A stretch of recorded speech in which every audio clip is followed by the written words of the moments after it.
वंदावी बनते जे हे करा करा. बंधू आणि भगिनींनो, आपले सर्वांचे आजच्या वर्गामध्ये महानाथ शाक्यमणी विद्यासनातर्फे मी स्वागत करत आहे.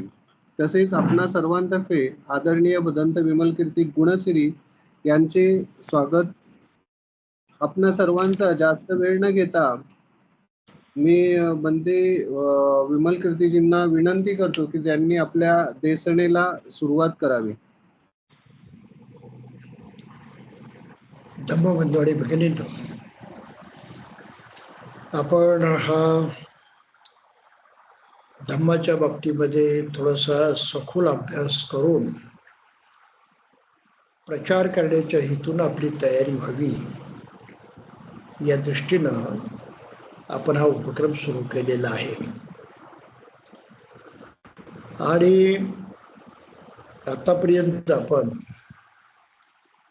बाबासाहेबांचा विचार लक्षात घेतला, भारत बौद्धमय करण्याची त्यांची भूमिका लक्षात घेतली, त्यांनी काय प्लॅन केलं होतं, काय योजना केली होती त्याचाही आढावा घेतला आणि प्रत्यक्ष मग बुद्ध शिकवणीचा आपण आढावा घेण्याच्या दृष्टीनं शोध काढण्याच्या दृष्टीनं प्रयत्न केला. मागच्या वेळेस आपण बघितलं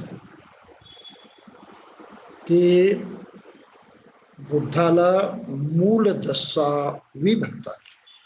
मूल दस्सावी, मूळ पाहणारा. कशाचं मूळ बुद्धानं बघितलं तर दुःखाचं मूळ बघितलं. माणसाला, मनुष्य प्राण्याला दुःख हे माहीत होतं. जेव्हा मनुष्य प्राणी निर्माण झाला तेव्हापासूनच दुःख त्याला कळत होतं.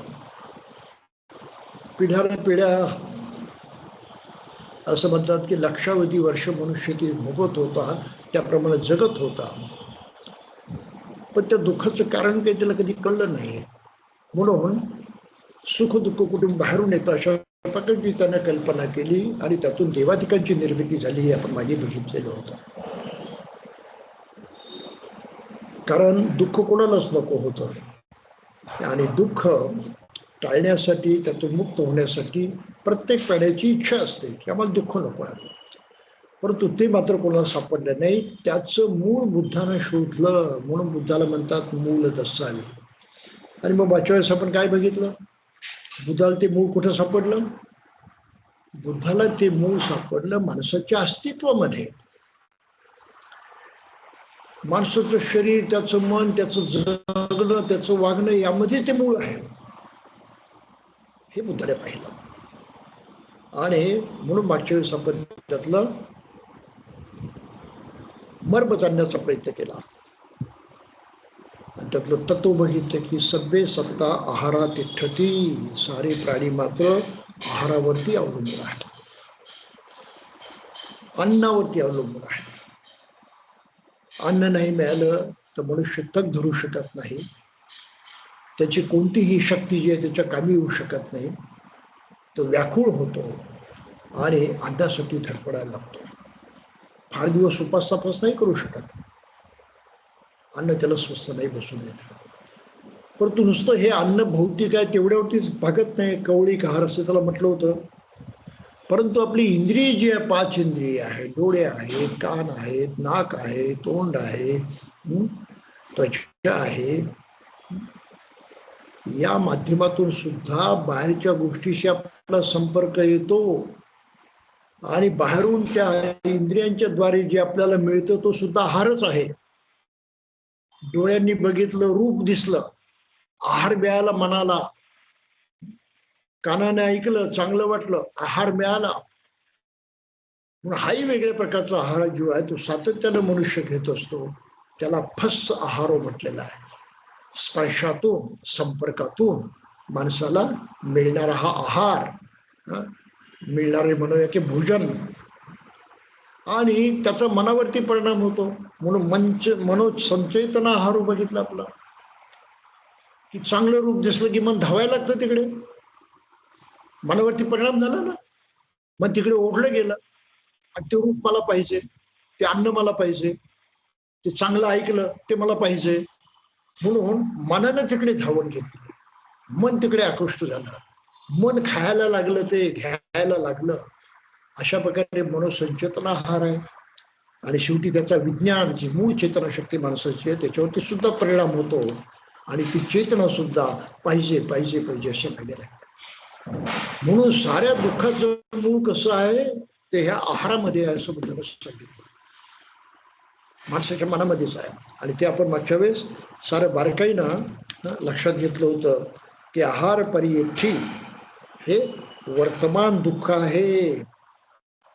ह्या सर्व प्रकारच्या आहारासाठी मनुष्य राबतो, खपतो, त्याच्या मागे धावतो आणि त्यातून असंतुष्टी निर्माण होऊन त्याला दुःख होतं. हे आपण लक्षात घेतलं. आणि त्याचं रूपही आपण बघितलं होतं की भुकेमुळे मनुष्य कसा व्याकुळ होतो. तर वाळवंटातून प्रवास करणाऱ्या त्या दाम्पत्याची गोष्ट बघितली होती की आपल्या मुलाचंच मांसांना खावं लागलं. तसा मनुष्य व्याकुळ होतो, काही करतो. चांबडं सोडलेली गाय जी आहे तिच्यावरती सगळीकडून कीटक, प्राणी, माशा येऊन बसणारच, सुटकाच नाही त्याच्यापासून. त्याप्रमाणे फस्सा आहार आहे. आपल्या नाकातून, आपल्या डोळ्यातून, आपल्या कानातून, आपल्या नाकातून, आपल्या तोंडामधून, आपल्या शरीराच्या स्पर्शामधून बाहेरचा जो कॉन्टॅक्ट येतो तिथून जे आपल्याला मिळतं ते आहार आहे. आणि तो आपण रोखू शकत नाही. बघण्याचं थांबवू शकत नाही, कायचं थांबवू शकत नाही, नाकानं वास येण्याचं थांबवू शकत नाही. सोडलेल्या हा गायीच्या त्या चांबड्यासारखी अवस्था आहे, आपण काहीच करू शकत नाही. इतका हा भयंकर आहार जो आहे तो आपल्या पाठीमागे लागलेलो असतो. मनोसंचेतना, मग ते रूप मिळालं की मन धावायला लागतं तिकडे. मनाला ते हवं असतं, मन घ्यायला लागतं, खायला लागतं एक प्रकारे. आणि चित्रशक्ती सुद्धा तशी होते. आपण मागच्या वेळेस बारकाईनं बघितलेलं होतं. आज आपण थोडस पुढे जाणार आहोत. आणि मग बुद्धानं जे काही शिकवलं, जे आपण सगळीकडे सांगत सुटतो आणि बुद्ध धर्माचा विषय आल्यावरती आपण तेच बोलतो. बुद्धाची शिकवण काय? तर सर्वजण सांगणार 4 आर्य सत्य ही बुद्धाची शिकवण आहे. आता आपण ह्या मुद्द्यापर्यंत येऊन पोचलो, जो आपल्या माहितीचा मुद्दा आहे, परंतु त्याच्या पाठीमागचं मर्म आपल्याला माहित नव्हतं. ते मर्म आपण आतापर्यंत लक्षात घेतलं. आणि आता इथून पुढे बुद्धाची ही आर्य सत्याची शिकवण कशी आहे ते हे थोडस आपण लक्षात घेणार आहोत. कळायला फार सोपं आहे. दुःखाचा अनुभव आहे, त्या दुःखातून मुक्त होण्याची माणसाची इच्छा आहे. कसं व्हायचं त्याला माहित नाही. पण बुद्धानं मात्र त्याचा शोध घेतला, मूळ शोधलं आणि काय सांगितलं? हे मनुष्य जे समजतो आहे की सुख दुःख बाहेरून कुठून येतं, कुणीतरी पारमार्थिक शक्तीच्या हातात ते आहे, ते काही बरोबर नाही, ते खोटं आहे. हे तुझ्यामध्येच कसं निर्माण होतं, माणसातच कसं निर्माण होतं, बुद्धांना शोधून काढलं आणि त्याचा खुलासा करून सांगितला, जो आतापर्यंत आपण लक्षात घेतला की बुद्धाला कारण आहे. ते कारण इथे आता इथे तुमच्या जवळ आहे, कुठे बाहेर वगैरे नाही, तुमच्या मध्येच आहे. दुसरं सत्य बुद्धाला सांगितलं, जे पूर्वीच्या लोकांना, बुद्धाच्या अगोदरच्या माणसांना मुळीच माहीत नव्हतं. आणि मग तिसरं सत्य बुद्धानं सांगितलं, हे दुःख नष्ट करता येतं, संपवता येतं. का तर त्यांनी प्रत्यक्ष संपून दुःख संपवून टाकल्याचा अनुभव घेतलेला होता. आपल्या अनुभवाच्या बळावरती सांगत होते की हे दुःख नष्ट करता येतं. हे तिसरं आर्य सत्य सांगितलं त्यांना. तर पहिलं आर्य सत्य आहे, आर्य म्हणजे श्रेष्ठ, महान, खूप मोठं, म्हणजे आर्य पाली शब्द. आर्य म्हणजे त्या अर्थानं श्रेष्ठ, महान वगैरे. तर दुःख आर्य सत्य आहे, माणसाच्या जीवनातले सर्वात श्रेष्ठ सत्य आहे. नाकारताच येत नाही, धिक्कारताच येत नाही, दुर्लक्ष करताच येत नाही, कबूलच करावं लागतं. सारं जीवन त्याने व्यापलेलं आहे. मग त्या दुःखाला कारण हे बुद्धानं सांगितलं, की दुसरं आर्य सत्य त्याने सांगितलं. आणि ते कारण नष्ट करून दुःखाचा विरोध करता येतो, निरोध करता येतो, हे तिसरं आर्य सत्य सांगितलं. आणि ज्या पद्धतीनं तो निरोध होतो, ज्या पद्धतीने ते दुःख नष्ट करता येतं, तो मार्ग बुद्धानं जाणला. ते प्रत्यक्ष करून त्यांनी पाहिलं, तो अनुभव स्वतः घेतला आणि मग जसं केलं तसं इतरांना करायला शिकवलं, इतरांना तो मार्ग सांगितला, इतरांना तो उपाय सांगितला. हे चौथं आर्य सत्य, ज्याला दुःख निरोध गामिनी पटिपत्त म्हटलेला आहे, की दुःखाचा निरोध करण्याचा मार्ग. आणि त्या मार्गाला म्हटलं आहे अष्टांगिक मार्ग. तो 8 अंगांचा बनलेला आहे, त्याचे 8 भाग आहेत.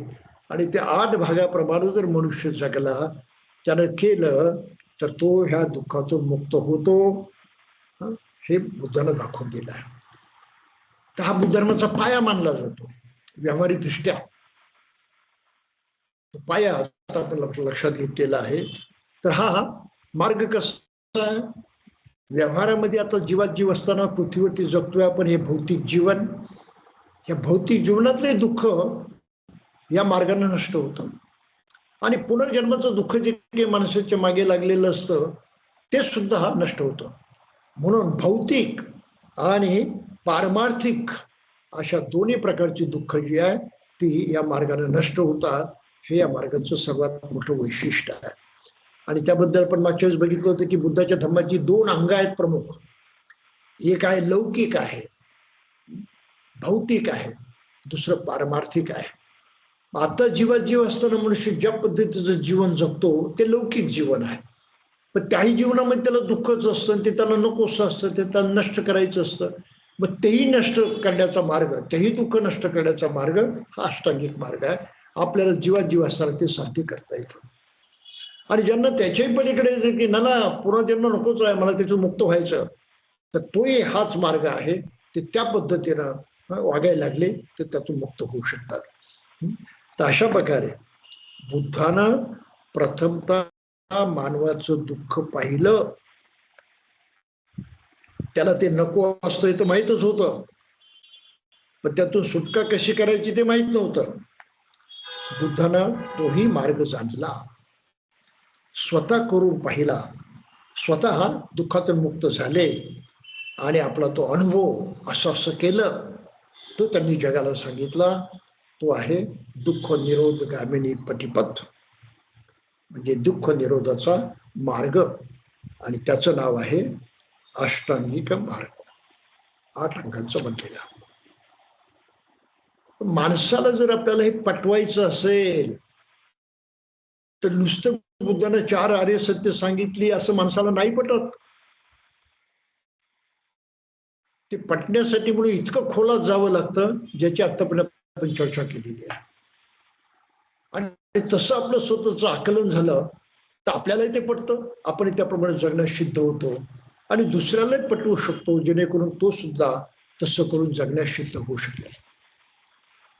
म्हणून हे मूळ जाणं, बुद्धाने जे मूळ दसावी म्हटलेलं आहे ते जाणणं हे फार आवश्यक आहे. त्याशिवाय धर्माचा प्रचार करणं अशक्य होऊन बसतं, कारण आपलं आकलन कमजोर राहतं, आपली समजूत कमजोर राहते. तर अशा प्रकारे आपण आता अष्टांगिक मार्गापर्यंत येऊन पोहोचलो. तर त्याचे 8 अंग आहेत, 8 भाग आहेत, एक प्रकारे त्या 8 पायऱ्या आहेत. त्या पायरीनं पुढे जायचं. म्हणजे एखादा जिना अशातला प्रकार नाही. हे 8 अंगातल्या साऱ्याच अंगांचं, बहुतेक अंगाचं एकाच वेळेस पालन करावं लागतं असं नाही. का आता ही एक पायरी आहे त्याच्यावरती जायचं मग दुसऱ्या पायरीत उतरलं असं काही नाही. कधी कधी लोक तसं म्हणतात 8 पायऱ्यांचा मार्ग, पण ते चुकीचं आहे. कारण ह्या साऱ्या पायऱ्या नाहीत, ही अंग आहेत, निर्णय भाग आहेत, विभाग आहेत. आणि त्या विभागामध्ये आपल्याला एकाच वेळेस कमीत कमी अनेक विभागामध्ये एकाच वेळेस वावरावं लागतं, प्रयत्न करावे लागतात. आणि सर्व 8च्या अंगांचा आपल्याला अभ्यास करता येतो, त्याप्रमाणे वागता येतं, त्याचा सराव करता येतो. म्हणून पालन आपल्याला संपूर्ण 8ही अंगांचं करावं लागतं, किंवा त्यातल्या काही ना काही अंगांचं करावंच लागतं. असं नाही की एका अंगाचं केलं आणि मग पुढे प्राप्ती झालं तर दुसऱ्या अंगाचं केलं, असं काही होत नाही. हे आपण थोडंसं लक्षात ठेवायचं. मग पहिला मार्ग आहे, बुद्धानं काय सांगितलं? सम्मा दिठ्ठी. सम्मा म्हणजे संपूर्ण, परिपूर्ण, कंप्लीट दृष्टी. दृष्टी म्हणजे पाहणं आहे, संपूर्ण पाहणं. संपूर्ण पाहणं, अर्धवट नाही, परिपूर्ण पाहणं. पण ते नुसतं डोळ्यानं पाहणं नाही, तर आपल्या संपूर्ण शारीरिक अस्तित्वानं पाहणं आहे. आणि ते अस्तित्व आपल्या मनाच्या माध्यमातून काम करतं, म्हणून आपल्या मनाच्या माध्यमातून पाहणं आहे. म्हणून त्याला अंतर्दृष्टी म्हटलेलं आहे. आंतरिक दृष्टी आहे, मनाची दृष्टी आहे. आणि त्या मनाच्या दृष्टीनं, ज्याला आपण बुद्धिमत्ता म्हणतो, मनाची वैशिष्ट्य आपण मागच्या वेळेस बघितलेलं आहे. मन सर्व काही आहे, बुद्धिमत्ता आहे, भावना आहे, विचार आहे, कल्पना आहे, सर्व काही आहे. तर ह्या मनाच्या माध्यमातून आपल्याला सर्व काही जसं आहे तसं पाहायचं आणि जसं आहे तसं समजून घ्यायचं. याचा अर्थ आहे संमादिठी, अंडरस्टँडिंग, समजणं, आकलन करणं म्हणजे पाहणं, हा याचा अर्थ आहे. मनानं, आपल्या बुद्धीनं, आपल्या ह्या आंतरिक शक्तीनं, मानसिक शक्तीनं पाहणं, समजणं, आकलन करणं म्हणजे सम्यक दृष्टी असं म्हटलेलं आहे. बुद्धानं डोळे उघडायला सांगितले प्रत्येक माणसाला, डोळे उघड. आणि आज जगातली मेजॉरिटी माणसं डोळे बंद करून जगतात, जसं आहे तसं पाहत नाहीत. काय पाहायचं ते मागच्या वेळेस आपण बघितलं की स्वतःला जाणं, स्वतःचं शरीर कसं आहे, ते मन कसं आहे, आपलं अस्तित्व कसं आहे. तुम्ही ज्या जगामध्ये आहे त्या जगाला जाणं, त्या विश्वाला जागा, त्या सृष्टीला जाणं, ती सृष्टी कशी आहे, त्याचं चालचलन कसं होतं, आपण तिची बांधिलकी काय आहे, एकमेकावरती काय परिणाम होतो हेही जाणं. जसं आहे तसं. मनुष्य एक प्राणी म्हणून जन्मास येतो, त्याची जन्मास येण्याची एक नैसर्गिक प्रक्रिया आहे. पण जेव्हा कोणी म्हणतो नाही मनुष्य कोणाच्या तोंडातून जन्मास आला, शक्य आहे का ते? भाऊतून जन्मास आला, शक्य आहे का ते? मांड्यातून जन्मास आला किंवा पायातून जन्मास आला, शक्य आहे का ते? नुसती कल्पना आहे, नुसती थाप आहे. पण तू देवाच्या नावानं ती थाप मारली म्हणून मनुष्य त्यामध्ये अडकला, त्याला सत्य म्हणायला. आंधळा झाला तो बुद्धीला, मनाला. आणि आंधळ्याला जसं नॉर्मल जीवन जगता येत नाही, सर्वसामान्य जीवन जगता येत नाही, त्याप्रमाणे बुद्धीनं आंधळा झालेल्या माणसाला सुद्धा खऱ्या माणसाचं जीवन जगता येत नाही. खरा मनुष्य, अस्सल मनुष्य, प्रकृतीने घडवलेला, प्रकृतीने निर्माण केलेला, प्रकृतीमध्ये वावरणारा असा स्वतंत्रपणे सहजपणे वावरू शकत नाही. त्याचं जीवन दुःखमय होतं, बांधील होतं, अनेक मर्यादांनी ते व्यापलं जातं. डोळे उघडणं फार महत्वाची गोष्ट आहे. आणि म्हणून बुद्धाचा धर्म पहिले काय शिकवतो? डोळे उघडणं म्हणजे बुद्धिमान बना. ते आपण मागच्या वेळेस बघितलं होतं, युनिसो मनसिकार, बुद्धीचा वापर करा, आंधळेपणानं काही घेऊ नका. समोर दगड आहे ना, मूर्ती असो, सुंदर असो, काही असो, तो दगड आहे तर दगडच म्हणा, त्याला देव म्हणू नका, आध्यात्मिक शक्ती म्हणू नका. आणि आज आपण पाहतो आपल्या देशामध्ये की करोडो लोक आंधळेपणानं वागतात. निर्जीव पदार्थाला, निर्जीव गोष्टीला देव समजून त्याची पूजा अर्चा करतात, धनसंपत्ती अर्पण करतात, नाही ते करतात, आणि आपलं जीवन, आपला वेळ आणि आपली शक्ती, धनसंपत्ती बर्बाद करतात. हे आंधळेपण आहे. आणि हे आंधळेपण या देशात नष्ट झालं पाहिजे. बाबासाहेबांची इच्छा होती म्हणून भारत बौद्धमय झाला पाहिजे. पण पहिली गोष्ट आहे, शिका, बुद्धिमान बना, आपल्या बुद्धीचा वापर करा. स्वतःला जाणा, विश्वाला जाणा, आणि सर्वात महत्वाचं म्हणजे कार्यकारण भाव जाणा. कारणाशिवाय जगात काही होत नाही आणि त्यातून कोणाची सुटका नाही. जे कारण घडेल त्याचा परिणाम होतोच. सृष्टीचा नियम आहे. आहाराबद्दल आपण बघितलं, सभ्य सत्ता आहारात तिथती सृष्टीचा नियम आहे. नाही सुटका कोणाला, पळवट नाहीच. समजून घ्या, त्यातलं मर्म जाणा आणि मग त्या नियमातून आपली सुटका कशी करून घ्यायची किंवा त्याचाच वापर करून आपण बदलायचं कसं हे शिका. ते बुद्धाला शिकवलेली ही महत्वाची गोष्ट आहे. आणि मागच्या वेळेस आपण बघितलंय की प्रामुख्यानं कर्म केलं तर परिणाम होतो, त्या सुटका नाही म्हणून बुद्धानं फार महत्वाचा संदेश दिला. जगातली पहिली ती महत्वाची कल्याणाची शिकवण आहे. काय? कुशल अकुशल जाण. जे आपण कर्म करतो त्या कर्माचे वाईट परिणाम होतात, कर्म करतो त्याचे चांगले परिणाम होतात. काही कर्म करतो आपल्याला त्याचे परिणाम नकोसे वाटतात, काही कर्म करतो त्याचे परिणाम आपल्याला हवेसे वाटतात. याला बुद्धानं कुशल अकुशल म्हटलेलं आहे. ज्यातून चांगलं होतं, ज्या करण्यातून, ज्या बोलण्यातून, ज्या विचारातून, हे आपलं करणं बोलणं विचार कारण बनतं, त्या कारणाचा परिणाम होतोच. मग यातून जो चांगला परिणाम होतो त्याला बुद्धानं म्हटलंय कुशल, सुखदायी. आता आपण त्याप्रमाणे वागवून आपलं जीवन सुखी करू शकतो. आत्ता इथे या क्षणी ही त्या सत्याची खरी परिस्थिती आहे. मी कोणावरती हात नाही उगारला तर कोण माझ्यावरती हात उतारा रे? मी कोणाचा अपमान केला नाही, शिवी दिली तर कोण मला शिवी देईल? साधी गोष्ट आहे, व्यावहारिक गोष्ट आहे, पण आपण तिकडे लक्ष देत नाही. म्हणून कुशल अकुशल हे जाणा, त्यातून आताही सुटका नाही, नंतरही सुटका नाही, हे बुद्धानं शिकवलं. आणि ही कुशल अकुशलाची जाणीव मनुष्य समाजामध्ये फार कमी आहे.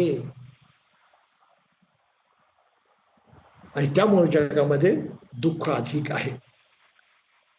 तर समजणं याचा अर्थ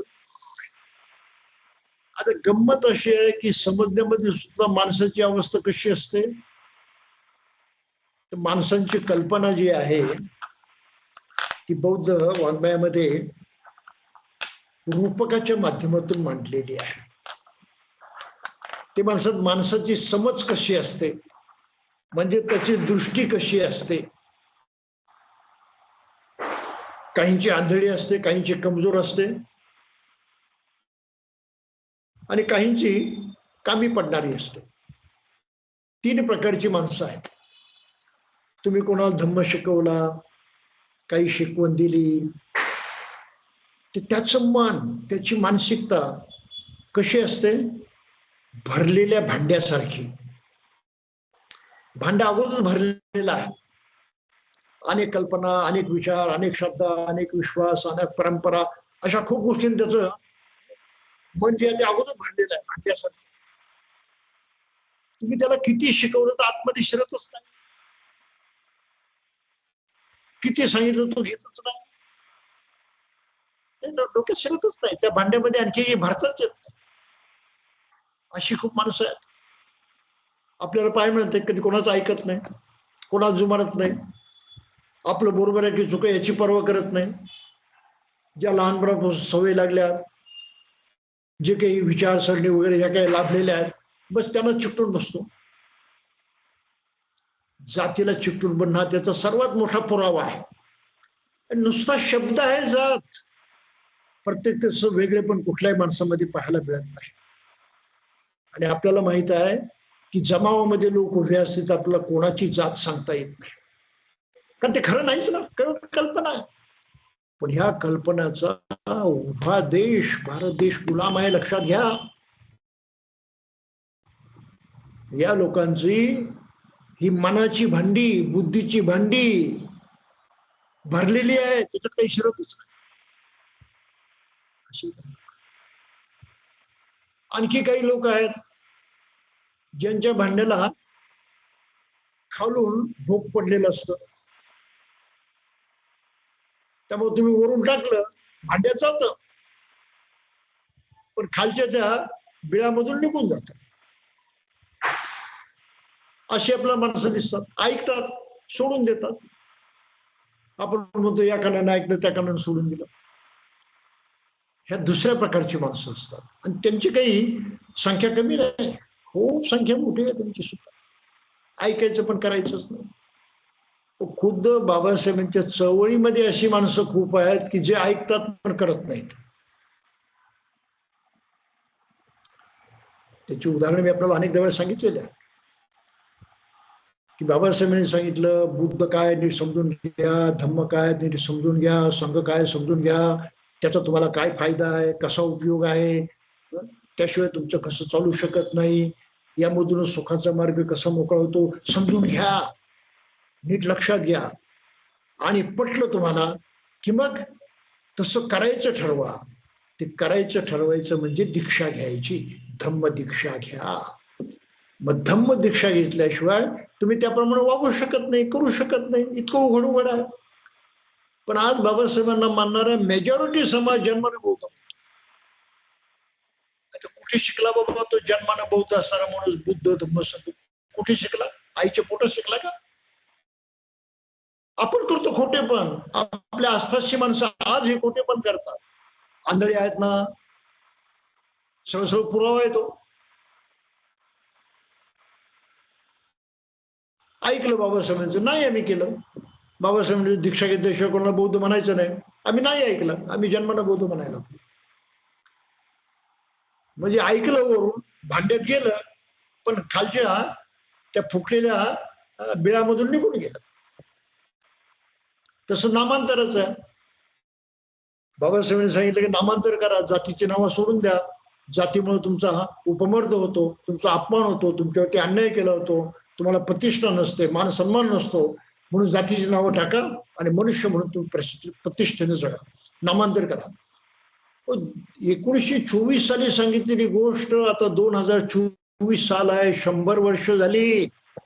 या 100 वर्षात बाबासाहेबांना मानणारी माणसं एक करत नाहीत, करायला तयार नाहीत. त्याच जातीच्या नावाला जगभर मिरवतात. ही या दुसऱ्या कॅटेगरीतली माणसं आहेत. ऐकलं बाबासाहेबांचं, पण खालच्या त्या बिळामधून निघून गेलं, फुटलेलं भांडण. ही परिस्थिती आहे. बाबासाहेबांनी धम्माचं नीट पालन करायला सांगितलं, जागरूकतेनं. आणि त्या पालनामध्ये अष्टशील घेऊन उपवासाचं दर आठवडा पालन करणं हा महत्वाचा विषय आहे. ती शिकवणी त्यांनी दिली. मेजॉरिटी बौद्ध कधी त्याचा विचारच करत नाही. अष्टशील त्यांना माहिती नाही, उपवासात माहितही नाही. त्यांचं रोजमर्रा जीवन तसं चालू आहे. बाबासाहेबांनी दर रविवारी विहारात यायला सांगितलं, कोणी जात. 4 म्हातारी कोतारी माणसं जातात कधी तिथे, बाकी कोणाचा पत्ता नसतो. आपल्या उत्पन्नाचा 20वा भाग धर्मकार्यासाठी कोणी देत नाही. मंडळ असेल, संस्था असेल, त्यांनी वर्गणी माहिती तेवढी वर्गणी देतात आणि त्या वर्गणीला ते दान समजतात. दान कसं असतं, ते कसं करायचं असतं, का करायचं, कोणाला पत्ताच नाही त्यावर. आणि बाबासाहेबांचं दान द्या आपल्या उत्पन्नाचा 20वा भाग, कोणी ऐकत नाही. ऐकलं बाबासाहेबांचं, ते त्या बिळामधून वाहून गेलं. तिसऱ्या प्रकारची माणसं असतात,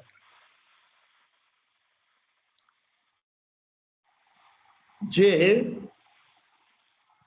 ऐकतात आणि त्यांच्या त्या मनाच्या भांड्यामध्ये जागाही असते ठेवायला.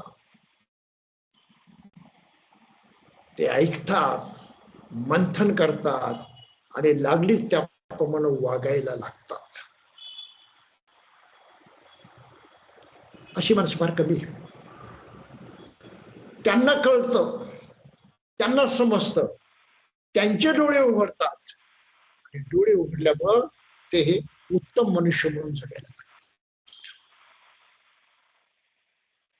एक प्रचारक म्हणून बुद्ध धर्माचा आपल्याला हे काम करायचं असतं की लोकांचे असे डोळे उघडतील, ते विचार करायला लागतील, ते समजायला लागतील आणि त्याप्रमाणे करायला लागतील.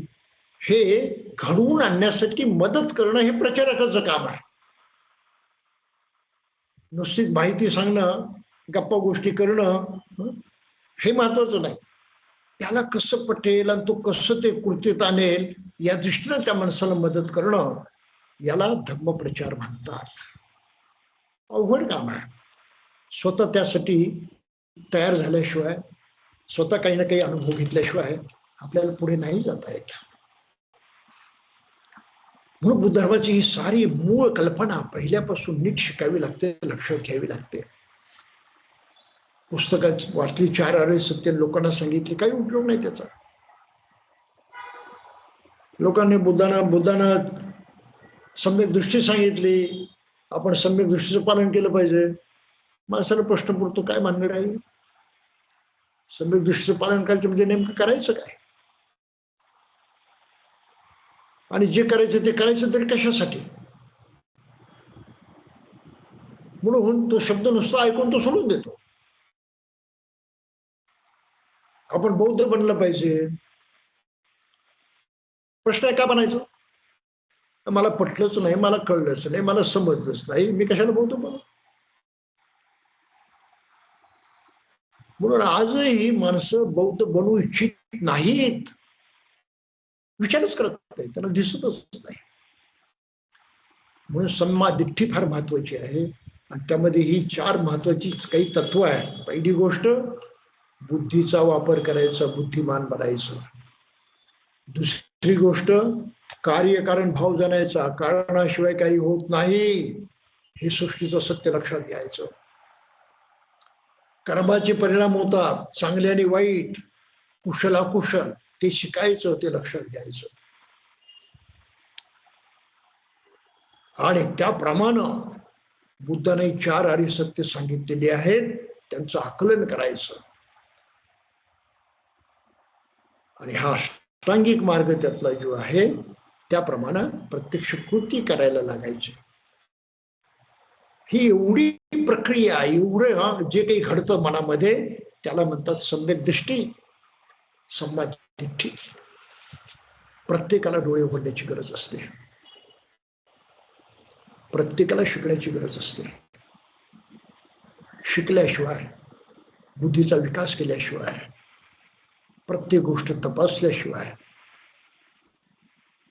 सृष्टीच्या नियमाप्रमाणे समजल्याशिवाय पुढे जाता येत नाही. याला सध्या युगात सायन्स म्हटलं जातं. तुम्हाला सायन्स समजलं पाहिजे, सायन्स लक्षात घेतलं पाहिजे, त्यातली सच्चाई समजून घेतली पाहिजे, तर आपल्याला त्याचा फायदा करून घेता येणार नाही. तर बुद्धाच्या धम्माची ही सच्चाई आहे. आणि म्हणून बुद्ध लोकांना चॅलेंज करू शकतात की या आणि माझा धम्म पहा आणि करून पहा, म्हणजे तुम्हाला प्रचिती येईल, सत्य की असत्य. मला सांगण्याची गरजच नाही, स्वयंपूर्ण आहे ते. या ताकदीनं, एवढ्या आत्मविश्वासानं जगामध्ये कोणीही आपला धर्म स्थापन केला नाही, कोणी असा धर्म शिकवायला नाही. बहुतेकांचं म्हणणं काय, माना, विश्वास ठेवा, करा, देव आहे की नाही विचारायचं नाही, तो तुम्हाला हक्क नाही, फक्त मानायचं. अशा प्रकारे साऱ्या मानव जातीला अज्ञानामध्ये त्यांचे डोळे बंद करून त्यांना डांबून ठेवलेला. आणि बुद्धानं प्रत्येकाचे डोळे उघडण्याचा मार्ग मोकळा केलेला आहे. ही गोष्ट लक्षात घ्यायची. हे बुद्ध धर्माचं महत्व आहे. मग पहिले डोळे उघडा आणि काय करा, दिसलं, समजलं, लक्षात आलं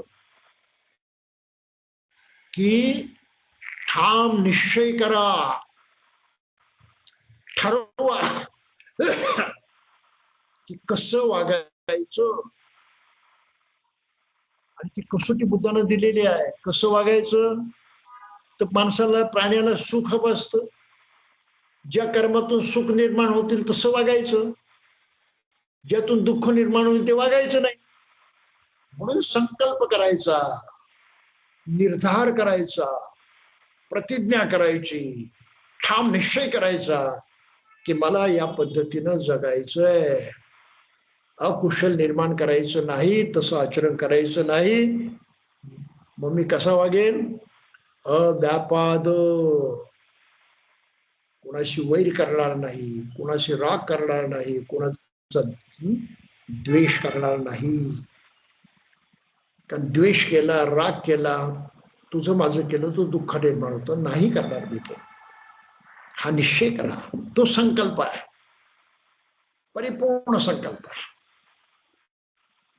अविहिंसा हा दुसरा संकल्प आहे की माझ्या शरीरानं, माझ्या वाणीनं, माझ्या मनानं मी कोणाला दुःख देणार नाही, हिंसा करणार नाही, जीव तर घेणार नाहीच नाही, परंतु दुःख सुद्धा देणार नाही. म्हणजे अहिंसेचं पालन करीत मी जगेल. त्याला म्हटलंय अविहिंसा. हा माझा निर्धार आहे, हा माझा निश्चय आहे. आणि नैष्कर्म्य, जे जे दुःखास कारणीभूत होणार आहे, जे जे अनुचित आहे, जे जे चुकीचं आहे, ते सारं मी टाळेल, त्यापासून दूर राहील, ते करणारच नाही. अशा प्रकारे आपल्या मनाची जडणघडण करणं, मला तयार करणं, मनाला निर्धार करणं, त्याला म्हणतात नैष्ठिकम सम्मा संकल्प. बुद्धाचा धम्म घेण्याचा सुद्धा निर्धार करावा लागतो, संकल्प करावा लागतो, प्रतिज्ञा करावी लागते, ठरवावं लागतं. त्याला म्हणतात दीक्षा. म्हणून दीक्षा घेतल्याशिवाय कोणाला बौद्ध मानलं जाणार आहे असं जे बाबासाहेब म्हटले, ते किती सत्य होते ते लक्षात घ्या. त्या पद्धतीने आपल्याला तिकडे बघितलं पाहिजे. याला म्हणतात सम्यक संकल्प. मी विहारातही जाणार नाही, कोणाचं तोंडही पाहणार नाही, काही ऐकणार नाही, काही त्या पद्धतीने जगणारही नाही, फक्त मी जन्मानं बौद्ध म्हणून मरवेल. हा तर पागलपणा आहे, वेडेपणा आहे, कुचकामी गोष्ट आहे. त्याच्यामध्ये काही अर्थ नाही, त्याचा कोणाला काही लाभ नाही. म्हणून आपल्याला लोकांनाही पटवलं पाहिजे आता की घराघरामध्ये 8-10 वर्षांच्या मुलांच्या पासून जेव्हा त्यांचं समजण्याचं वय त्यांना लागतं, त्यांची बुद्धिमत्ता तेवढं काम करायला लागते, तेव्हा त्यांना बुद्ध समजावा, धम्म समजावा, संघ समजावा, त्याप्रमाणे आपलं जीवन घडलं तर आपलं कल्याण कसं होईल हे त्यांना पटवा.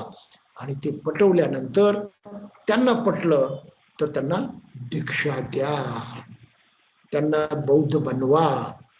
हे प्रत्येक पालकाचं कर्तव्य आहे, प्रत्येक आई वडिलांचं कर्तव्य आहे. आपल्या मुलांचं जीवन कसं घडेल याची काळजी करणं आणि त्याप्रमाणे प्रयत्न करणं. पण आज हे कर्तव्य बजावताना माणसं दिसतच नाही. कुठल्याही बौद्ध कुटुंबामधल्या पोराबाळांना विचारलं, कॉलेजमध्ये जाणाऱ्या, शाळेमध्ये शिकणाऱ्या, काही सांगता येतं म्हणतात आम्हाला माहितच नाही म्हणून.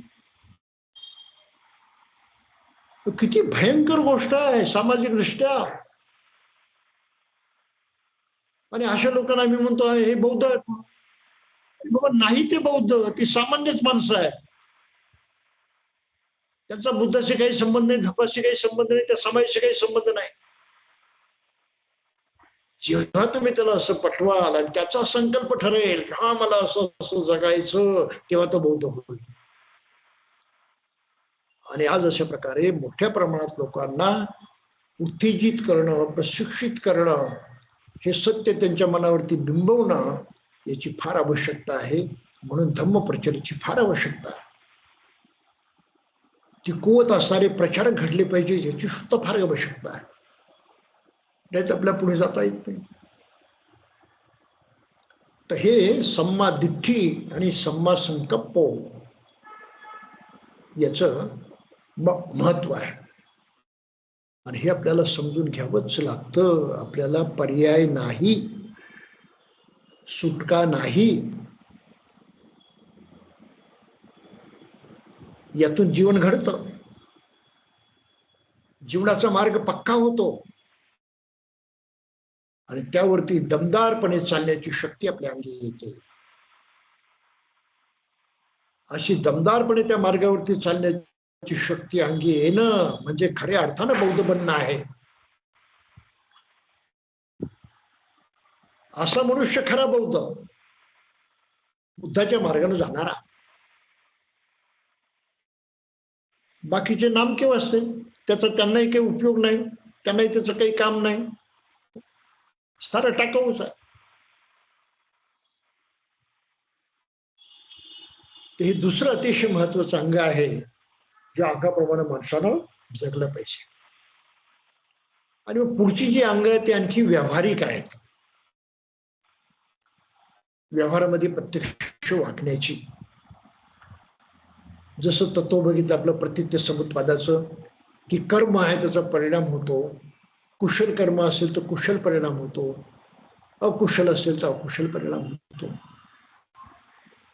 मग आपल्याला अकुशल कर्म आपल्याला करायचं नाही, तोंडाने करायचं नाही, शिवी द्यायची नाही, खोटं बोलायचं नाही, बडबड करायची नाही, निंद चाडी करायची नाही, कोणाचा अपमान करायचा नाही. वाच्य कर्म आहे, वाचने केलं जाणारं हे कर्म आहे, पण त्यामधून अकुशल होतं, दुःख निर्माण होतं. मला ते दुःख निर्माण करायचं नाही. मी बुद्धाच्या सुख निर्माण करण्याच्या मार्गाने वाटचाल करतो आहे, त्या मार्गाने निघालेलो आहे, आणि हे माझं कर्तव्य आहे, कर्म आहे, जे मला शुद्ध केलं पाहिजे. म्हणून तिसरं तत्व अष्टांगिक मार्गामध्ये आहे सम्मा वाचा. परिपूर्ण वाचा, अर्धवट नाही, मोडलेली तुटलेली नाही, बिघडलेली भ्रष्ट झालेली नाही, संपूर्ण परिपूर्ण अस्सल वाचा बोलणं. त्याला म्हणतात सत्य बोलणं, खरं बोलणं. म्हणून मुसावादा वेरमणी म्हटलेलं आहे, खोटं नाही बोलणार. पण नुसतं खोट्यापुरतं ते मर्यादित नाही, आणखी त्याच्यामध्ये काही खोलवर सत्य दडलेली आहेत. खोटं बोलल्यानं दुःख निर्माण होतं, ही गोष्ट खरी आहे. परंतु कठोर बोलल्यानं, शिव्याळ केली, अपमान केली, तरी दुःख निर्माण होतं ना. म्हणून कठोरही बोलायचं नाही. आपण लावालावी केली, साडी चुगली केली, तरी दुःख निर्माण होतं. म्हणून साडी चुगली सुद्धा करायची नाही, लावालावी सुद्धा करायची नाही. विनाकारण फालतू बडबड करत राहिलो, त्यामध्ये आपला वेळ, आपली शक्ती वाया घालवायची नाही, आणि आपल्या मनाला नाही तिकडे भटकू द्यायचं नाही. फालतू बडबड करायची नाही. अशा 4 प्रकारे आपल्याला आपली वाचा सांभाळावी लागते, बोलणं सांभाळावं लागतं. कारण आपला दुसऱ्या माणसाशी संपर्क येतो प्रामुख्याने बोलण्यातून. बोलणं हे माणसाला जोडणारं फार महत्वाचं साधन आहे. ती पॉवर ऑफ कम्युनिकेशन आहे. संभाषणाचं, देवाणघेवाणीचं ते मोठं साधन आहे. आणि हे कम्युनिकेशन, ही देवाणघेवाण, हे संभाषण आपण जितकं परिशुद्ध करू तितकं ते सुखकारी होणार आहे आपल्यासाठी, इतरांच्यासाठी सुद्धा. म्हणून सम्मा वाचा. काही तत्वज्ञान कळलं नाही, काही ज्ञान झालं नाही, तर व्यवहारातली गोष्ट आहे. मी चांगलं बोलेल, त्याचा परिणाम चांगला होईल, वाईट बोलणार नाही ना, त्याचा परिणाम वाईट होईल, एवढं जरी माणसाने विचार केला की नाही मी चांगलंच बोल, कुशलच बोलेल, वाईट बोलणार नाही, तरी त्याचा लाभ मिळेल, फायदा होईल, नुकसान नाही होणार. इतकं सोपं तत्व आहे ते. बुद्धानं सांगितलं पाहिजे याची काही गरज नाही. आपला अनुभव सुद्धा त्याने सांगतो. आपण कोणाला शिवी दिली तर तोंडात खावी लागते, कुणीतरी आपल्या पिटल्याशिवाय, मारल्याशिवाय राहत नाही, गोड बोललो तर आपल्या जवळ केल्याशिवाय राहत नाही. आपला अनुभव आहे, प्रत्यक्ष अनुभव आहे. तो सिद्ध करण्यासाठी कुठल्याच पुराव्याची गरज नाही, आपणच पुरेसं आहोत. सम्मा वाचा, त्याचं महत्व इतकं आहे, पण इतकं त्याचं व्यावहारिक महत्व असूनही माणसाला कळत नाही, म्हणून ते शिकवावं लागतं. आणि बुद्धाने शिकवलं ते.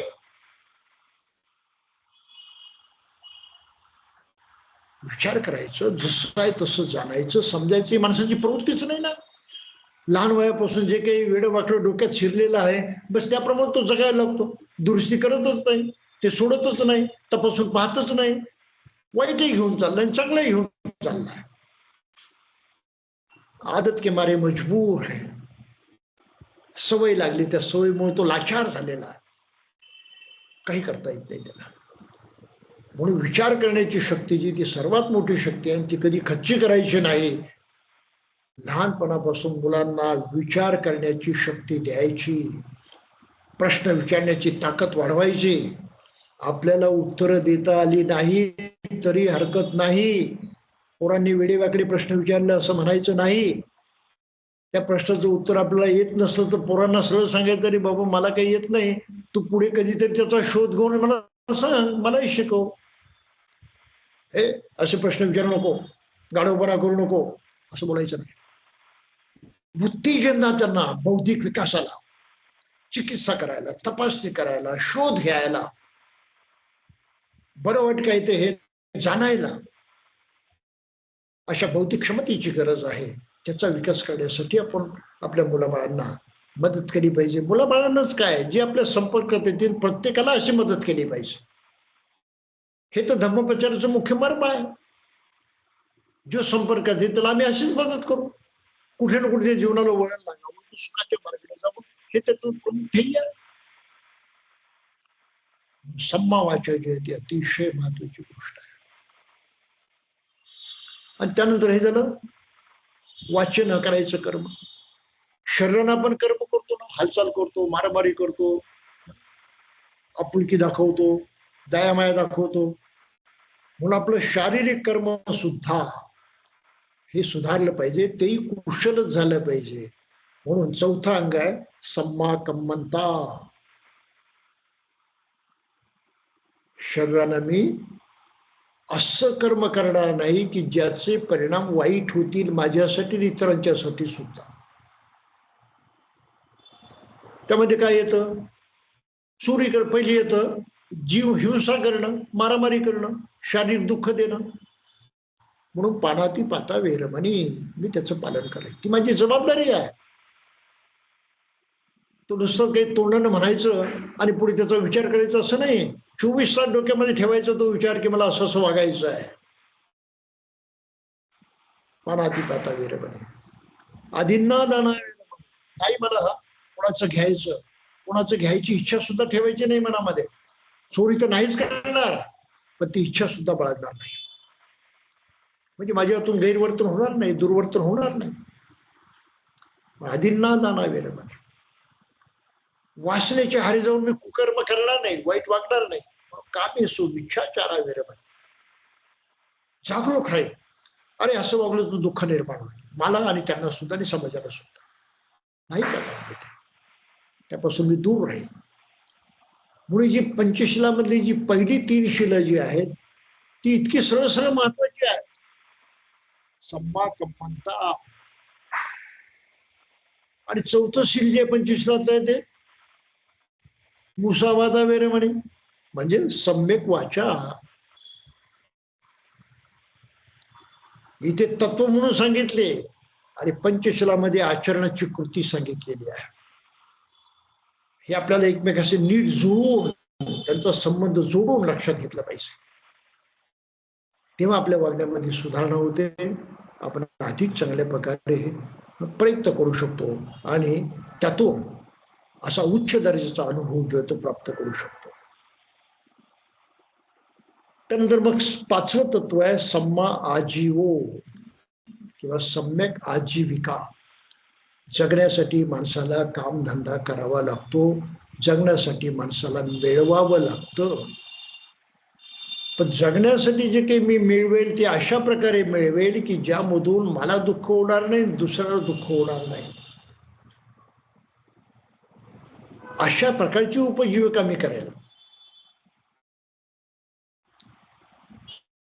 आणि ती उपजीविका करण्यासाठी 5 प्रकारचे जे आचरण आहे ते बुद्ध धर्मामध्ये वाईट मानलेलं आहे. जगण्यासाठी मला व्यापार करायचा, कामधंदा करायचा, तर सत्य वाणिज्य आम्ही करणार नाही. म्हणजे माणसाचा विकण्याचा,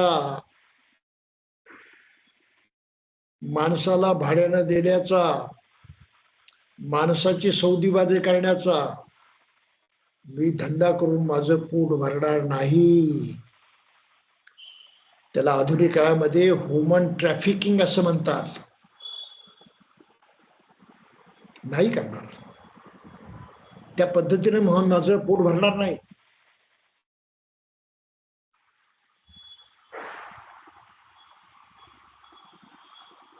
दुसरं आहे शस्त्र देऊन, घातकाई हत्यार देऊन त्याची विक्री करून, त्याचा प्रचार करून मी माझं जीवन नाही जगणार. तिसरी गोष्ट आहे विषासारख्या गोष्टी विकून, विषवत गोष्टी ज्यामुळे माणसाला हानी होते त्याचा व्यापार करून मी जगणार नाही. मांसाचा व्यापार करणार नाही.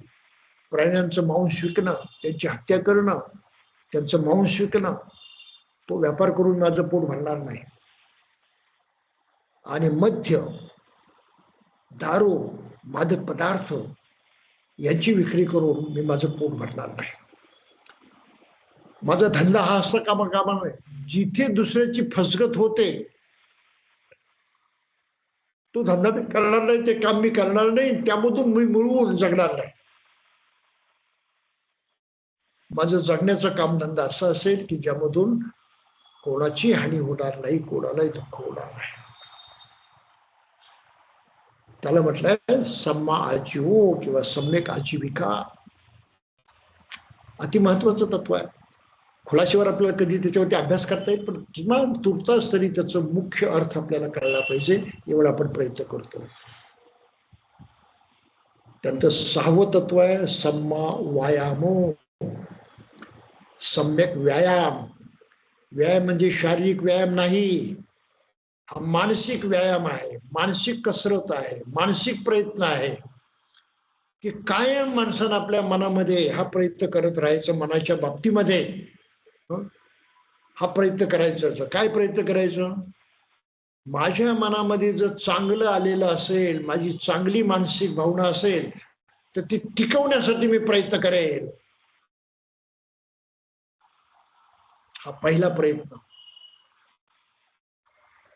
माझ्या मनामध्ये काही चांगल्या गोष्टी आलेल्या नसतील तर त्या चांगल्या याव्या, त्या मिळवाव्या, त्यासाठी मी प्रयत्न करेन. दुसरा प्रयत्न. माझ्या मनामध्ये जे वाईट आहे ते मी घालून टाकेल, काढून टाकेल, असा प्रयत्न करेल. त्याचं चिंतन मन करत बसणार नाही, त्याला मनामध्ये थारा देणार नाही, मनातून हद्दपार करेल त्या वाईट विचाराला, वाईट कल्पनेला, वाईट कुठल्याही श्रद्धेला, विश्वासाला. आणि बाहेरून काही वाईट माझ्या डोक्यामध्ये शिरणार नाही, माझ्या मनामध्ये येणार नाही, असा मी प्रयत्न करेल. अशा 4 प्रकारे प्रयत्न करण्याला म्हटलंय सम्मा व्यायामो किंवा सम्यक व्यायाम, परिपूर्ण प्रयत्न. हे धम्माचं 6वं अंग आहे. आणि 7वं अंग आहे सम्मा सती आणि 8वं अंग आहे सम्मा समाधी.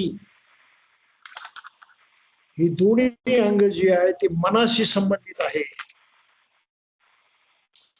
मनाच्या शुद्धतेशी संबंधित आहेत. आणि त्यामुळे त्यांचा अभ्यास करण्यासाठी आपल्याला वेळ लागणार आहे. तेवढा 5-10 मिनिटांमध्ये तो अभ्यास होणार नाही. फक्त त्याची तोंड ओळख मात्र आपण करून घेऊ. सम्यक सती म्हणजे जागरूकता, सावधानता. मी सावधपणे जगेल, बेसावध जगणार नाही. जागरूकपणे जगेल, झोपेत जगणार नाही. म्हणजे याचा अर्थ काय? प्रत्येक गोष्ट तपासून पाहिल, खात्री करून घेईल, बरोबर आहे की चूक आहे पटल्याशिवाय मी करणार नाही, वागणार नाही. ही माझी जागरूकता. काही स्वार्थासाठी खोटं बोलण्याचा प्रसंग आला, मी तेव्हा जागरूक पाहिजे हा विचार करायला. अरे खोटं बोलण्याची वेळ आलेली आहे, स्वार्थ आहे माझा त्याच्यामध्ये, पण खोटं बोलून मला स्वार्थ साधायचा नाही, हे आपल्या मनामध्ये ताबडतोब आलं पाहिजे. ती जागरूकता आपल्याजवळ असली पाहिजे. त्या जागरूकतेनं आपलं जगणं जे आहे ते बिन रोकटोक होतं, सरळ होतं, सरळ मार्गी होतं. म्हणून जागरूकता हे सम्यक सती, सम्मा सती याचं मुख्य अंग आहे. अलर्टनेस, अवेकनिंग हा त्याचा फार महत्वाचा भाग आहे. आणि एकाएकी होत नाही, म्हणून मग बुद्ध धर्मामध्ये ते वाढवण्यासाठी, ती शक्ती वाढवण्यासाठी साधना आहेत मनाच्या. त्याला म्हणतात मेडिटेशन, ध्यान साधना. बुद्धाला हे सारं मन आणि सारं माहीत असल्यावर फक्त बुद्धानं ध्यान साधना शिकवली, बाकीचे जवळ ती शिकवण नाही. त्यांनी नुसत्या कल्पना केल्यात किंवा उधार उसनवार केलेली आहे, परंतु मन घडवण्याची, मनाला घडवण्याची, मनाला शुद्ध करण्याची, मनाला सक्षम करण्याची, मनाला सावध ठेवण्याची कोणतीही शिकवण इतर कोणाकडे नाही, ती फक्त बुद्धाजवळ आहे. म्हणून बुद्धिस्ट मेडिटेशन याला महत्व आहे, ध्यान साधनेला महत्व आहे. आणि ही ध्यान साधना काही सामान्य नाही. 40 प्रकार आहेत. ही स्मृती जागवण्याचं, तेवढं जागरूक बनण्याचं. आणि मनुष्य सदैव रात्र दिवस जेव्हा जागरूक बनतो तेव्हा तो बुद्ध होतो. सदैव जागरूक. अकुशल मनामध्ये येतच नाही, अकुशल स्वप्नातही येत नाही, अकुशल जीवनातून नष्ट झालेलं असतं पूर्णपणे. आणि कायम मनुष्य स्मृतिमान असतो, सावध असतो, जागरूक असतो. त्यामुळे बुद्धाला सदा जागरूक म्हटलेलं आहे, सदैव स्मृतिमान म्हटलेलं आहे. आणि बुद्धाला प्रत्येक माणसाला असं स्मृतिमान बनण्यासाठी शिकवलेलं आहे, जागरूक बनण्यासाठी शिकवलेलं आहे. हे करण्यासाठी व्यवहारामध्ये जे काही प्रयत्न केले जातात ते आपण जरूर करून पाहावे. त्यामध्ये आनापानसती हा एक मानसिक व्यायाम आहे किंवा ध्यान साधना आहे, जी सर्वांना शिकता येते, केव्हाही शिकता येते, केव्हाही करता येते. काही त्याला दुसऱ्या अटी नाहीत. आपण नीट समजून घ्यायचं, नीट कृती लक्षात घ्यायची आणि त्याप्रमाणे आपला जेव्हा वेळ असेल, जशी फुरसत असेल, जसं जमेल त्याप्रमाणे करायचं. म्हणून आनापानसती सर्वांनी केली पाहिजे. तो चित्तविशुद्धीचा पहिला प्रयत्न आहे. आणि त्याचप्रमाणे मैत्री भावना केली पाहिजे. मी तसे सर्व प्राणी मात्र, सर्व प्राणी मात्र तसा मी, कारण मी शेवटी प्राणीच आहे. त्यांच्यात माझ्यात काही फरक नाही. साऱ्याच प्राण्यांना सुख हवं असतं, जसं मलाही हवं असतं. साऱ्याच प्राण्यांना दुःख नको असतो, जसं मलाही ते नको आहे. मुक्या प्राण्यांना सुद्धा सुखच हवं असतं, त्यांना दुःख नको असतं, पण त्यांना बोलून दाखवता येत नाही, एवढाच फरक आहे त्यांच्यामध्ये माझ्यामध्ये. पण सर्व प्राणी मात्र ज्या अर्थी सुखाच्या आशेनं जगतात, त्या अर्थी मी त्यांची जाणीव ठेवेल आणि माझ्याकडून कोणालाही दुःख होणार नाही अशा सावधपणे मी माझं जीवन जगेल. हा ह्या सम्मासती मधला महत्वाचा भाग आहे. म्हणून मैत्री वाढवली पाहिजे, आपुलकी वाढवली पाहिजे. हिडीस पिडीस करता कामा नये, तुझं माझं करता कामा नये, द्वेष करता कामा नये. पण दुर्दैव असं आहे की जास्तीत जास्त लोकांना ह्या सवयीच लागलेला आहे, कसंही वागायचं, कसंही बोलायचं. माणसं तुटतील, दुखवली जातील, दुरावतील, त्यांना दुःख होईल, आपल्यालाही दुःख होईल, काही पर्वा नाही त्यांची. हे माझा स्वभाव असा. अशा थाटामध्ये ते जगत असतात. हे अज्ञान आहे फार मोठं. आणि या अज्ञानामुळे जगामध्ये खूप खूप खूप दुःख निर्माण होत असतं. सदैव घरात होतं, आपापसात होतं, नातेवाईकात होतं, समाजामध्ये होतं, देशामध्ये होतं. सावधपणे जगायचं नाही, जागरूक राहायचं नाही. म्हणून सम्मा सती याला बुद्ध धर्मामध्ये फार महत्व आहे. आणि या सम्मासतीच्या गंभीर साधना, ध्यान साधना केल्या तर मनुष्य बुद्धत्वास प्राप्त होतो. हे त्याच्यातलं सर्वात मोठं साध्य आहे. लौकिक आणि पारलौकिक दुःखातून मुक्त व्हायचं असेल, जन्म मरणाच्या फेऱ्यातून मुक्त व्हायचं असेल तर सम्यक सतीच्या मार्गाने पुढे जायचं आणि समाधी भावना करायची. समाधीचा पाया आहे सती. या स्मृतीशिवाय पुढे समाधी प्राप्त करता येत नाही. आणि समाधी आहे मनाच्या शुद्धी करण्याचे प्रयत्न. अनेक वेगवेगळ्या प्रकारचे प्रयत्न करावे लागतात. बुद्धाच्या धर्मामध्ये 40 विषय आहेत, त्याला 40 कर्मठान म्हणतात. कर्म करण्याचे, प्रयत्न करण्याचे विषय. कसा प्रयत्न करायचा? 40 प्रकार आहेत. 40 प्रकारातल्या काहींचा वापर करून मनुष्य सर्व दुःखातून मुक्त होऊ शकतो, प्रत्यक्ष बुद्ध बनू शकतो. समाधी, सम्मा समाधी ही बुद्धानं दिलेली मानव जातीला सर्वात महान देणगी आहे. कारण या देणगीच्या माध्यमातून मनुष्य परिपूर्ण बनतो, संपूर्ण दुःखातून मुक्त होतो. त्याला अरहत म्हणतात, त्याला बुद्ध म्हणतात. सामान्य प्राणी म्हणून जन्मासला मनुष्य असा परिपूर्णत्वास पोचतो. मनुष्य म्हणून ह्युमन परफेक्शन, मानवी पूर्णत्व, मानवी परिपूर्णत्व त्याला लाभतं प्राणी म्हणून. हेच माणसाचं अंतिम ध्येय आहे. आणि ते ध्येय सर्व मंगलदायक आहे, सर्व कल्याणकारक आहे. म्हणून समाधी भावना करावी लागते, शिबिर करावी लागतात, ध्यान साधना करावी लागतात. आपल्याला जेवढं जमेल तेवढं केलं करीत राहणं हे उपयोगाचं आहे. आणि ज्यांना प्रत्यक्ष अर्थच बनायचं त्यांनी तर सर्व सोडून त्याच्याच मागे लागलं पाहिजे. अशी माणसं जगामध्ये आज आहेत. थायलंड, म्यानमार वगैरे देशामध्ये अर्हत पदास पोहोचलेले भिक्षू आपल्याला आढळतात.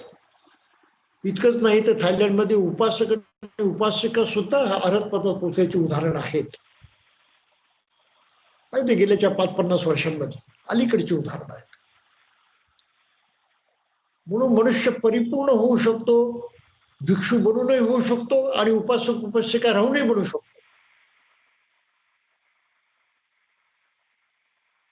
भिक्षू किंवा उपासक लाईफस्टाईल आहे. पण आचरणाचा विषय बुद्धाचा धम्म दोघांना एक सारखाच आहे. घरदार सोडून पिवळी वस्त्र घालूनही समाधी साधना करता येते आणि ते काही न करता घरात राहूनही समाधी साधना करता येते, त्या प्राप्तीला पोहोचता येतं. म्हणून बुद्ध धर्मामध्ये भेदाभेद नाही. भिक्षू श्रेष्ठ आणि उपासक कनिष्ठ ही भानगड नाही. जोपर्यंत भिक्षूला प्राप्ती होत नाही तोपर्यंत तो कनिष्ठच असतो. जोपर्यंत उपासकाला प्राप्ती होत नाही तो कनिष्ठच असतो. दोघे एकाच पातळीवरती, एकाच रांगेमध्ये. पण भिक्खूला प्राप्ती झाली नाही, उपासकाला प्राप्ती झाली, तो उपासक आर्य बनतो, श्रावक बनतो आणि भिक्खूला त्याला नमस्कार करावा लागतो. भिक्खूच्या दृष्टीने तो पूजनीय होतो, त्याला प्राप्ती केलेली आहे. तो आर्य सावक बनला, बुद्धाचा खास शिष्य बनला, त्या अवस्थेला, त्या मार्गावरती तिथे पोहोचला. म्हणून आपल्या मनातून हा भेद काढून टाका. भिक्षू श्रेष्ठ आणि उपासक कनिष्ठ. धम्मजीवन जगण्यामध्ये दोन्ही एकाच पातळीवरती आहेत, कोणालाही प्राप्ती होऊ शकते. फक्त भिक्षूंचा मान का ठेवायचा, त्यांना महत्व का द्यायचं? तर त्यांनी सर्वस्व त्याग करून त्या आचरणास वाहून घेतलेला आहे. त्यांनी अन्नपाण्याचा सुद्धा त्याग केला. म्हणून उपासकांना, ग्रस्तांना असं वाटतं की आपण त्यांना आहार दिला पाहिजे, वस्त्र दिलं पाहिजे, सहारा दिला पाहिजे, त्यांना मदत केली पाहिजे, कारण ते आता प्रत्यक्ष बुद्धाच्या आदर्शाप्रमाणे ती प्राप्ती करण्यासाठी सिद्ध झालेले आहेत. ही आदराची भावना त्यांच्यामध्ये ठेवून भिक्खू संघाला मदत करायची असते. भिक्खूचा मान सन्मान करायचा असतो, त्याला सहाय्य करायचं असतं. पण तो हे करत असेल तर त्याला महत्व आहे. प्रत्यक्ष आचरणात आणलं असेल माहित असेल आणि ते जर करत नसेल तर मग ते चुकीचं आहे. त्याला समजावून सांगितलं पाहिजे, असं काही करू नका, भिक्खू राहू नका, जमत नसेल तर उपासक बना. आणि जर भिक्खूच राहायचं असेल तर करायला लागा, आळस करू नका, टोलवाटोली करू नका, वाईट वागू नका. ती तुमची जबाबदारी आहे. जमत असेल तर करा, नसेल तर कशाला कोणी जबरदस्ती केली आहे. तर हे आपण जाता लक्षात ठेवलं पाहिजे. म्हणून सम्यक सती आणि सम्मा समाधी यांचं मानसी जीवनामध्ये इतकं बारीक लक्ष आहे. आपण त्यावरती नंतर कधी त्याचा विचार करू. परंतु आता किमान एक गोष्ट लक्षात ठेवायची की मला जर लोकांना धम्म पटवायचं असेल, एक प्रचारक म्हणून मला त्यांच्या कामी पडायचं असेल, तर मला हे सारं नीट पचवलं पाहिजे, नीट आत्मसात केलं पाहिजे. आणि मग माझ्या भाषेमध्ये त्याला कळेल या पद्धतीनं मला सांगता आलं पाहिजे. ही आपली पात्रता म्हणजे धम्म प्रचारक बनण्याची योग्यता. कोणालाही प्राप्त करता येते, कोणालाही. फार उच्च शिक्षण असलं पाहिजे, मोठमोठ्या पदव्या असल्या पाहिजे याची काही गरज नाही. खूप दांडगा अभ्यास केला पाहिजे, धर्मग्रंथ वाचले पाहिजे याची गरज नाही. मूळ बुद्धाच्या धम्माचं एवढं मर्म कळलं आणि ती आचरण पद्धती आत्मसात करून आपण त्याप्रमाणे वागायला लागलो, आपण त्या मार्गावरती आरूढ झालो.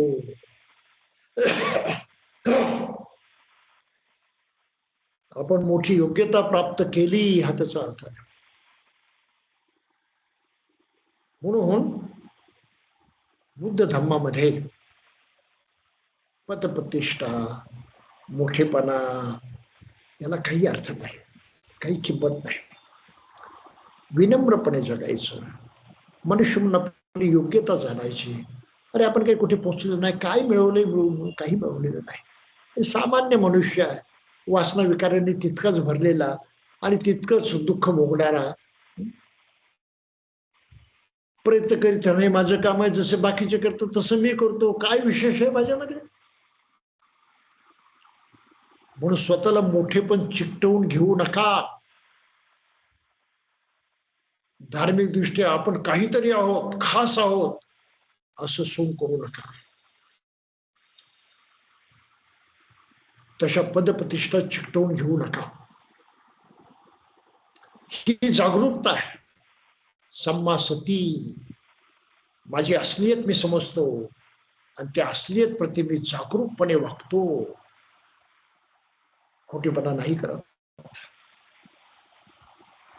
तर हा जो बुद्ध धर्मातला अतिशय महत्वाचा अष्टांगिक मार्गाचा विचार आहे, त्याची माणसाला गरज आहे. सुखाचा याशिवाय दुसरा मार्ग नाही जगामध्ये कुठे.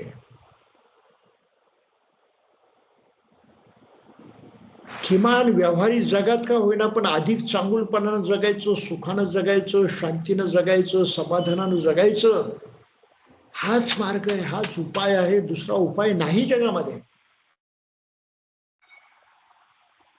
थोडी तरी शांती मिळावी, थोडी तरी समाधान लाभावं, आपलं जीवन कृतार्थ झालेलं आहे हे समाधान मात्र लाभावं, एवढ्या अर्थानं का होईना पण आपल्याला या पद्धतीनं जगावं लागतं. आर्य अष्टांगिक मार्ग स्वीकारावा लागतो, म्हणजे धम्माची दीक्षा घ्यावी लागते.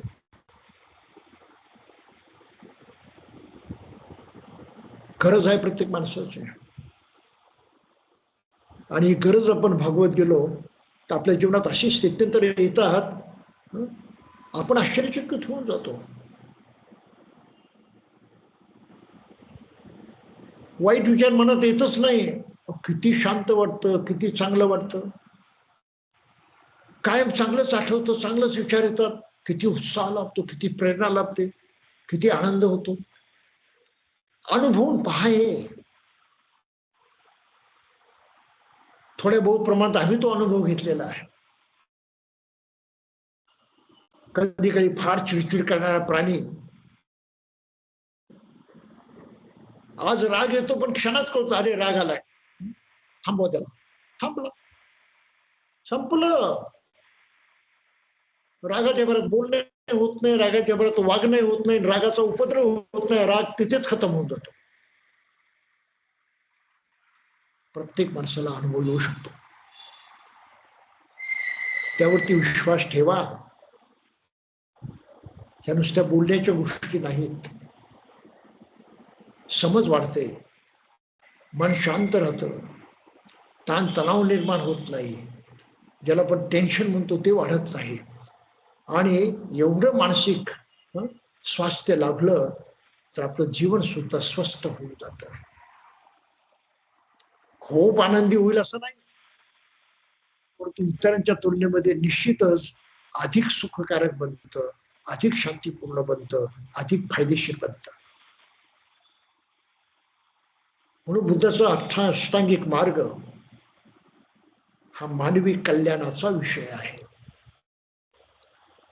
मानवी जीवनाच्या परिपूर्णतेचा विषय आहे, आणि तो नीट समजून घेण्यासाठी आपण प्रयत्न केले पाहिजेत. आणि जितक्या प्रमाणामध्ये आपल्याला त्याचं प्रत्यक्षात पालन करता येईल तितकं आपण पालन केलं पाहिजे, कारण शेवटी लाभ आपलाच होणार आहे. म्हणून बाबासाहेबांनी 22 प्रतिज्ञा म्हटलंय, 22 प्रतिज्ञामध्ये म्हटलेलं आहे, मी भगवान बुद्धाने सांगितलेल्या अष्टांग मार्गाचा अवलंब करीन, आणि ते आपण तत्व स्वीकारलं पाहिजे, प्रतिज्ञा म्हणून याचा स्वीकार केला पाहिजे. तर बंधू आणि भगिनींनो, आजच्या पुरतं एवढं पुष्कळ झालं. आपल्या विषयावरती नीट चिंतन करावं, आणि पुढच्या विषयामध्ये आपण काही व्यावहारिक गोष्टीकडे वळणार आहोत, नंतर लक्षात घेऊ. आणि पुढच्या महिन्यात अखेरीस आपण आपला हा वर्षावासाचा जो कार्यक्रम उपक्रम आहे तो समाप्त करू. तो आपण इथेच थांबूया.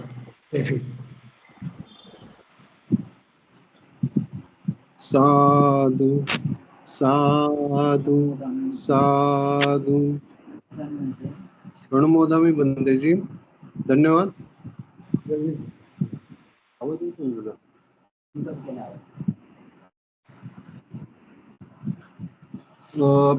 आपल्या सर्वांतर्फे बंदेजी एवढ्या खूप चांगल्या रीतीने प्रबोधन केल्याबद्दल मी आपल्या सर्वांतर्फे बंतेजींचं अनुमोदन करत आहे.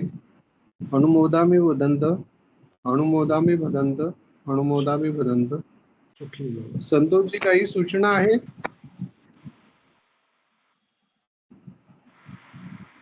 हा, वंदना बंतेजी. सूचना तशा विशेष तसं काही नाही. आपलं शिबिराचं जे नियोजन आहे ते अजूनही जागेचं निश्चित न झाल्यामुळं आपल्याला त्याच्यावर काही बोलता येत नाही सध्या. तर 1-2 दिवसात निश्चित झालं तर 30 तारखेपासून 3 तारखेपर्यंत आपल्या शिबिराचं नियोजन होणार आहे. एवढी सूचना आहे. धन्यवाद. ओके, ठीक आहे. थँक्यू संतोषजी. ओके. तसंच इथे कल्याणमध्ये 17 तारखेला म्हणजे आपल्या अश्विन पौर्णिमेच्या दिवशी गुरुवारी कल्याणमध्ये आपण 6:30ला संध्याकाळी बंतींचा कार्यक्रम घेतलेला आहे. वर्किंग डे असल्यामुळे सायंकाळी घेतलेला आहे. ज्यांना ज्यांना शक्य होणार आहे त्यांनी येण्याचा प्रयत्न करावा. तसेच त्याच दिवशी भिवंडीमध्ये पण आपल्या संघातर्फे बदंत भंते सिरी सारू यांचा कार्यक्रम आहे. तर ज्यांना शक्य होणार असेल भिवंडीकडे त्यांनी तिकडे पण जाण्याचा प्रयत्न करावा. तर आज मी आपल्यापर्यंत या वर्षावासामध्ये डिजिटल माध्यमातून आपला बंतेजींचा जो सगळा कार्यक्रम पोहोचवणारे आपले सचिन खेमदस्ती यांचे देखील आभार मानतो. आणि आपण सगळे इथे व्यवस्थित वेळेत उपस्थित होतात, त्यामुळे आपले पण सगळ्यांचे आभार मानून मी कार्यक्रम इथे संपला असं जाहीर करतो.